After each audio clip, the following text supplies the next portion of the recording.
ఈ సినిమా కథ అనుకున్నప్పుడు మాస్ మహారాజా రవితేజ నా బ్రదర్ ఆజ్కా గుండారాజులో ఒక స్నేహితుడి వేషం వేశాడు. అంత హిందీలో మాట్లాడేవాడు అంట. బాంబేలో పుట్టి పెరిగాడు. ఇందాక బెజవాడ అన్నాడు కానీ బెజవాడ కాదండి, బాంబే. ఇక్కడ లోకల్ అనిపించుకోవడం కోసం ఆ మాట అన్నాడు.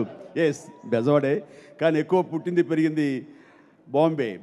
సో తను స్టైలు, తను హిందీలో మాట్లాడటం అసలు మాకందరికి చాలా ఒక బాంబే హీరో అనిపించేవాడు.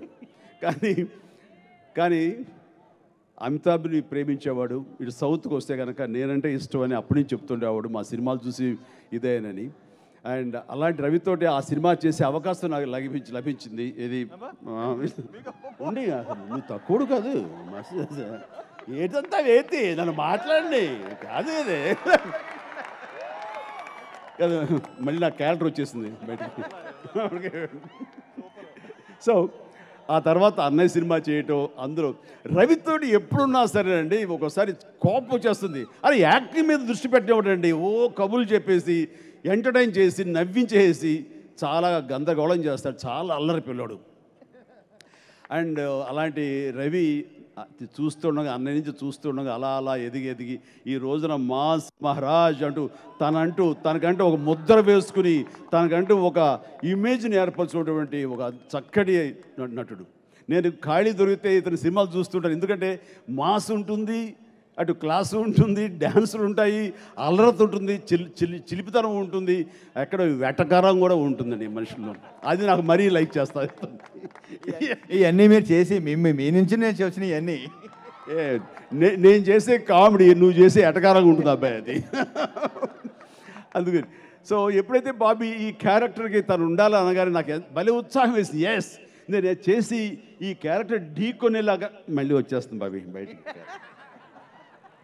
మళ్ళీ క్యారెక్టర్స్ బయటకు వచ్చేస్తున్నాయి. చెప్పొద్దు కదా, వద్దు దాచేస్తాను. మింగేశాను. సో ఈ సినిమా చూడండి, మా ఇద్దరు క్యారెక్టర్స్ ఎలా ఉంటాయి, ఎలా రియాక్ట్ అవుతాయి, ఆఖరికి ఎలాగా ఢీ అంటే ఢీకొంటాయి. మళ్ళీ చెప్పేస్తానా? సరే, ఓకే. బట్ చాలా ఇంట్రెస్టింగ్గా సాగే క్యారెక్టర్స్ మా ఇద్దరివి. సెకండ్ హాఫ్లో వస్తాడు, దుమ్ము దులిపేస్తాడు, అండ్ ఫినిషింగ్ అనేది ఇంక నేను సినిమా చూడాల్సింది. చెప్పేసి మింగేశాను మరి. సో చాలా క్వైట్ ఇంట్రెస్టింగ్గా వచ్చిందండి మా ఇద్దరు సీను. ఎక్కడైతే రవి రాజా వస్తాడో రవితేజ, ఇంకా అక్కడి నుంచి సినిమా మరో లెవెల్కి ఇది వెళ్ళిపోయింది. అది మా అందరికీ ఎంతో ఉత్సాహాన్ని ఇస్తుంది. అండ్ ఆ సినిమా, ఆ క్యారెక్టర్ రవితేజ కాకపోతే మాత్రం న్యాయం జరిగేది కాదు. ఇందాక బాబీ అన్నట్లుగా తను ఉండటం మూలంగానే ఆ కథకి ఇంకొక లెవెల్కి వెళ్ళడానికి ఆస్కారం కలిగింది రవితేజ క్యారెక్టర్ ద్వారా. థ్యాంక్ యూ రవి, నువ్వు చక్కగా చేసావు. ఎందుకంటే నువ్వు హీరోగా చాలా బిజీగా ఉన్నావు. నీకు ఒక విషయం తెలుసా, వరుస పెట్టి సినిమాలు తీస్తున్న వాళ్ళు ఇద్దరు ఎవరు చెప్పు?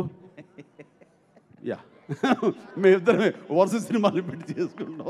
అందుకని ఇలాంటి బిజీ సమయంలో నువ్వు దీనికి డేట్ కేటాయించడం అనేది real I appreciate. Thank you very much.